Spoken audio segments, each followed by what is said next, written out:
ഹോസ്പിറ്റലിൻ്റെയും Parumala സെമിനാറിൻ്റെയും managing committee അംഗങ്ങൾ ഏത് സമയത്തും ഏത് ആവശ്യത്തിലും നമ്മുടെ എല്ലാ കാര്യങ്ങളിലും സ്വന്തം എന്ന നിലയിൽ അവരുടെ കാര്യങ്ങളിൽ ഏറ്റവും അധികം ആത്മാർത്ഥമായിട്ട് ഒരു കാര്യം പറയാതെ തന്നെ ഇന്ന് രാവിലെ തന്നെ ഞാൻ എഴുന്നേക്കുന്നതിന് മുമ്പ് എന്നെ വിളിച്ച് നമ്മുടെ കമ്മിറ്റി അംഗങ്ങൾ പറഞ്ഞാൽ ഇവിടെ എല്ലാ കാര്യങ്ങളും റെഡിയായിട്ടുണ്ട്. അത്രമാത്രം ആത്മാർത്ഥമായിട്ട് പരിമല പ്രധാന കാര്യങ്ങളാണെങ്കിലും ഹോസ്പിറ്റൽ കാര്യങ്ങൾ ആത്മാർത്ഥമായിട്ട് ചെയ്യുന്ന ഹോസ്പിറ്റലിൻ്റെയും സെമിനാറിൻ്റെയും മാനേജിംഗ് കമ്മിറ്റി അംഗങ്ങളുള്ള സന്തോഷവും സ്വാഗതവും ഈ സമയത്ത് അർപ്പിച്ചുകൊള്ളുന്നു. അതുപോലെ വന്ന് അർപ്പാച്ച് ഇവിടെ വന്നിരിക്കുന്ന മഹല്യക്തികളായിട്ടുള്ള എല്ലാവരും, അതുപോലെ തന്നെ പരിമല സെങ്കലിയൂർ നേഴ്സിംഗ് കോളേജിൻ്റെ പ്രിൻസിപ്പൽ ഫാക്കൽറ്റി മെമ്പേഴ്സ്, അതുപോലെ തന്നെ സോഷ്യൽ സയൻസിൻ്റെ faculty members, principal school of നേഴ്സിംഗിൻ്റെ അതിനേക്കാൾ ഉപരി ഇവിടെ വന്നിരിക്കുന്ന കുട്ടികളായിട്ടുള്ള നിങ്ങൾ എല്ലാവരും വിദ്യാർത്ഥിനികൾ എല്ലാവരും സഹായം ചെയ്യുന്നു. മാത്രമല്ല ഈ ക്യാമ്പിൽ വന്നിരിക്കുന്ന സഹോദരി സഹോദരങ്ങൾ വളരെ ദൂരസ്ഥലത്തുനിന്നാവും. ഞാൻ അതിൻ്റെ കണ്ണൂർ മുതൽ ഇവരുള്ള ചികിത്സിക്കാൻ വേണ്ടി വന്നിട്ടുണ്ട്. അതുകൊണ്ട് നിങ്ങളുടെ സമയം ഞങ്ങൾ എടുക്കുന്നില്ല. എത്രയും പെട്ടെന്ന് ഈ മീറ്റിംഗ് പൂർത്തിയാക്കി രോഗനിർണയം നടത്തി പരിപൂർണ സമൂഹത്തിന് വേണ്ടി പ്രത്യേകിച്ച് പരിശുദ്ധ പരമേശ്വരന്റെ മധ്യസ്ഥ നിങ്ങൾക്ക് അനുഗ്രഹം കോട്ടയായിട്ട് ആശംസിച്ചുകൊണ്ട് എൻ്റെ വാക്ക് തിരിക്കുന്നു. നന്ദി, നമസ്കാരം. അധ്യക്ഷ പ്രസംഗത്തിനായി നിരണം ഭദ്രാസന മെത്രാപ്പോലീത്ത അഭിമന്യ ഡോക്ടർ യൂഹാനൻ മാർ ക്രിസോസ്റ്റോമസിനെ ആദരപൂർവ്വം ക്ഷണിച്ചുകൊള്ളുന്നു. ദൈവ തിരുനാമം മഹത്വീകരിക്കപ്പെടട്ടെ. ആരുടെ മധ്യസ്ഥതയിൽ കൂടി വന്നിരിക്കുന്നു ആ പരിശുദ്ധന്റെ പ്രാർത്ഥന നമുക്ക് കാവലും കോട്ടയുമായിരിക്കട്ടെ. മലങ്കര സഭയെ ആത്മാർത്ഥമായി സ്നേഹിക്കുകയും പ്രത്യേകിച്ച് പരിമലയോട് ഒരു വാത്സല്യം കാണിക്കുകയും ചെയ്യുന്ന കേരളത്തിൻ്റെ വിജിലൻസ് ഡയറക്ടർ ജനറലായിരിക്കുന്ന പ്രിയപ്പെട്ട സുമന്ത്രരാജൻ സാറിനോട് ഞങ്ങൾക്കുള്ള നന്ദിയും കടപ്പാടും നിസ്സീമമാണ്. കഴിഞ്ഞതിൻ്റെ മുമ്പത്തെ വർഷം പരിശുദ്ധ ബാബാ തിരുമേനിയുടെ ജന്മദിന ആഘോഷത്തിന് അദ്ദേഹം ഇവിടെ സന്നിഹിതനായിരുന്നു. അന്ന് ഈ നിലയിൽ അദ്ദേഹം എത്തിയിട്ടില്ലായിരുന്നു. ഈ ഡിപ്പാർട്ട്മെൻറ്റിൻ്റെ ഹെഡായിട്ട് ഈ രംഗത്ത് ഇനി അദ്ദേഹത്തിന് ഉന്നതമായിട്ടുള്ളൊരു സ്ഥാനം ഇതിൻ്റെ അപ്പുറത്തില്ല. അത് കിട്ടുകയും ചെയ്തു. ഞാൻ ഇനി എന്തെങ്കിലും ഉണ്ടെങ്കിൽ അതുകൂടെ കിട്ടട്ടെ എന്ന് ആശംസിക്കാൻ വന്നപ്പോൾ പറഞ്ഞു ഇനിയും ഈ രംഗത്ത് വലിയ സ്ഥാനമില്ല. ഏതായാലും പരിമലയോട് അദ്ദേഹം കാണിക്കുന്ന സ്നേഹവും കരുതലും ഞങ്ങൾ നന്ദിപൂർവ്വം സ്മരിക്കുന്നു. വാത്സല്യമുള്ളവരെ, പരിശുദ്ധനായ പരിമല തിരുമേനി പ്രാർത്ഥനയും നോയമ്പും ഉപവാസവും കൊണ്ട് മാത്രം കഴിഞ്ഞ ഒരു പിതാവ് ആയിരുന്നില്ല. കഷ്ടപ്പെടുന്നവരോടും വേദന അനുഭവിക്കുന്നവരോടും പ്രത്യേകിച്ച് രോഗികളോടും, അതൊരു പക്ഷേ അദ്ദേഹം ഒരു രോഗി കൂടി ആയിരുന്നത് കൊണ്ടായിരിക്കാം അറിയില്ല, പ്രത്യേകമായ കരുതലും വാത്സല്യവും കാട്ടിയ ഒരു പിതാവായിരുന്നു പരിശുദ്ധനായ പരിമല തിരുമേനി.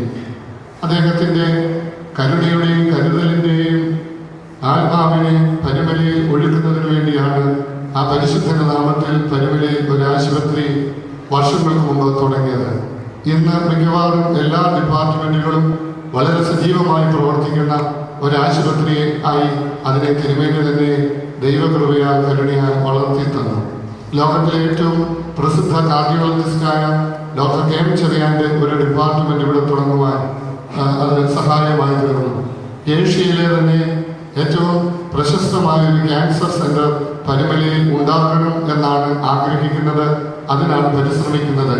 ആ കാര്യത്തിലും നിങ്ങളുടെ എവരുടെയും ആത്മാർത്ഥമായ പ്രാർത്ഥന ഞാൻ ആവശ്യപ്പെടുകയാണ്. ക്യാൻസർ ബാധിതരായ രോഗികളുമായി കേരളത്തിൽ അങ്ങോളം ഇങ്ങോളം നെട്ടോട്ടം നടത്തുന്ന അനേകരെ ജീവിതയാത്രയിൽ കണ്ടിട്ടുള്ള ഒരു മനുഷ്യനാണ് ബലഹീനായ ഞാൻ. പരിമലയിൽ ക്യാൻസറിൻ്റെ ഡിപ്പാർട്ട്മെന്റ് തുടങ്ങിക്കഴിഞ്ഞപ്പോൾ ഈ പരിമല ആശുപത്രിക്ക് ചുറ്റുപാടുമുള്ള 8 പഞ്ചായത്തുകളിൽ പാവപ്പെട്ട ആൾക്കാരുടെ വീടുകളിൽ ഇവിടുത്തെ ഡോക്ടർമാർ ഉൾപ്പെടുന്ന മെഡിക്കൽ ടീം പോയി രോഗികളെ സൗജന്യമായി പരിശോധിക്കുകയും സൗജന്യമായി അവരെ ചികിത്സ നടത്തുകയും ചെയ്യുന്നു. പ്രതിമാസം 250 രോഗികളെ കണ്ടെത്തുവാനും അവർക്ക് ചികിത്സാ സഹായം കൊടുക്കുവാനും സാധിക്കുന്നുണ്ട്. ഇതെല്ലാം ദൈവകൃപ കഴിഞ്ഞാൽ പരിശുദ്ധനായ പരിമല തിരുമേനിയുടെ മധ്യസ്ഥത മാത്രമാണ്. തിരുമേനിയെ സംബന്ധിച്ചിടത്തോളം ജനങ്ങളുടെ വേദന ബലപ്പെട്ടതായിരുന്നു. സഭ എന്ന് പറയുന്നത് തന്നെ വേദനിക്കുന്നവന്റെ വേദന കേൾക്കുകയും പരിഹരിക്കപ്പെടുകയും ചെയ്യുന്ന ഒരു രംഗം കൂടി ആണ്. സങ്കീർത്തനക്കാരൻ പറയുന്നുണ്ട്, എളിയവനെ ആദരിക്കുന്നവൻ ഭാഗ്യവാൻ എന്ന്.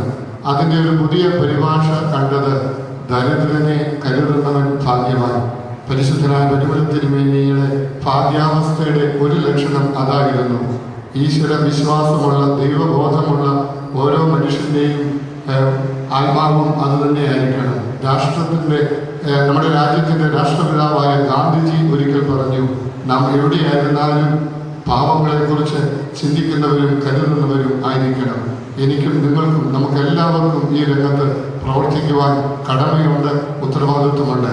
അത് പരിശുദ്ധനായ പരിമള തിരുമേനിയുടെ പെരുന്നാളിനോടനുബന്ധിച്ച് സഭ ചെയ്യുന്ന ഒരു ചെറിയ കാര്യമാണ് ഈ മെഡിക്കൽ ക്യാമ്പ് എന്നുള്ളത്. ഇത്രയധികം ആൾക്കാർ വന്നതിൽ സന്തോഷം. ഇത് വിജയകരമാക്കി തീർക്കുവാൻ ഇവിടുത്തെ മെഡിക്കൽ ടീം പ്രവർത്തിക്കും എന്ന് ഞാൻ കരുതുന്നു. നിർത്തട്ടെ.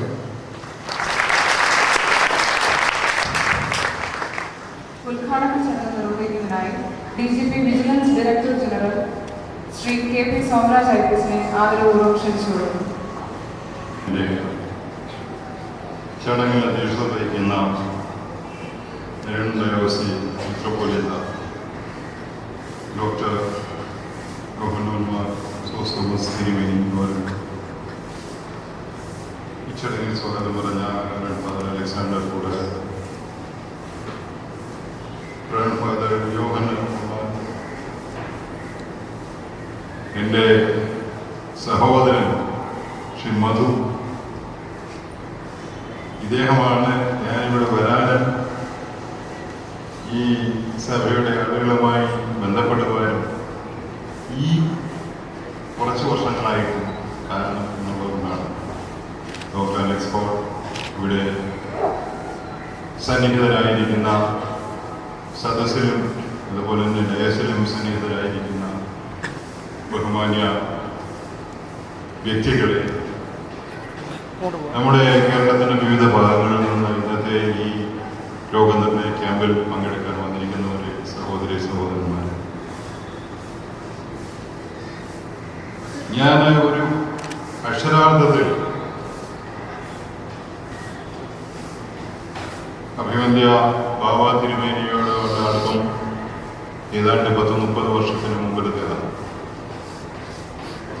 അന്ന് വയനാട് SP ആയിരിക്കുന്ന കാലം മുതൽ അദ്ദേഹം ഇവിടെ അദ്ദേഹത്തിൻ്റെ പ്രവൃത്തി മണ്ഡലം വയനാട് ജില്ലയായിരിക്കും.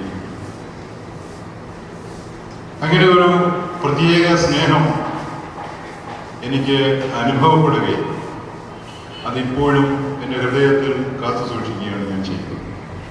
അദ്ദേഹത്തിൻ്റെ ഓരോ ഔന്നത്യത്തിലും പങ്കുകൊള്ളുവാനും എനിക്ക് സന്തോഷമായി പങ്കുകൊള്ളാൻ പറ്റിയിട്ടുണ്ട്. അതൊക്കെ ദൈവത്തിൻ്റെ സ്നേഹം, കൃപ എന്നുള്ളതുകൊണ്ട് മാത്രമാണ് ഞാൻ കണക്കാക്കുന്നത്.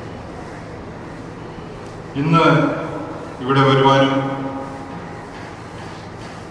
ബഹുമാനപ്പെട്ട അഭിവന്ദ്യനായ ബാബാ തിരുമേനിയുടെ ജന്മദിനത്തിൽ അദ്ദേഹത്തിന് ആശംസ അർപ്പിക്കാനും കഴിഞ്ഞതൊരു മഹാഭാഗ്യമായി ഞാൻ കരുതുന്നു. അപ്പോഴാണ് നമ്മുടെ കൂടാരത്തിലച്ഛൻ ഇന്നലെ വൈകിട്ട് ഒരു ഭീഷണിയുള്ള രീതിയിൽ പറഞ്ഞു, ഇവിടെ വരുന്നുണ്ട്, അങ്ങനെയുണ്ടെങ്കിൽ നമുക്ക് ഉദ്ഘാടനം കൂടെ ചെയ്യാനുണ്ട്. ഞാൻ പറഞ്ഞു, എനിക്ക് വലുതായിട്ടൊന്നും സംസാരിക്കാനൊന്നും പറ്റുന്നില്ല, എന്നാലും ഈ ചടങ്ങിൽ പങ്കെടുക്കുവാനും അതിൻ്റെ തുടക്കമിടാനും സാധിക്കുന്നത് വളരെ നല്ല കാര്യമായി ഞാൻ കരുതുന്നു. ഈ സഭയും അതുപോലെ തന്നെ ഈ പെരുമല പള്ളിയുടെയും നേതൃത്വത്തിൽ, പെരുമല ഹോസ്പിറ്റലിൻ്റെയും നേതൃത്വത്തിൽ ഇന്ന് ഇവിടെ നടക്കുന്ന രോഗനിർണയ ക്യാമ്പ്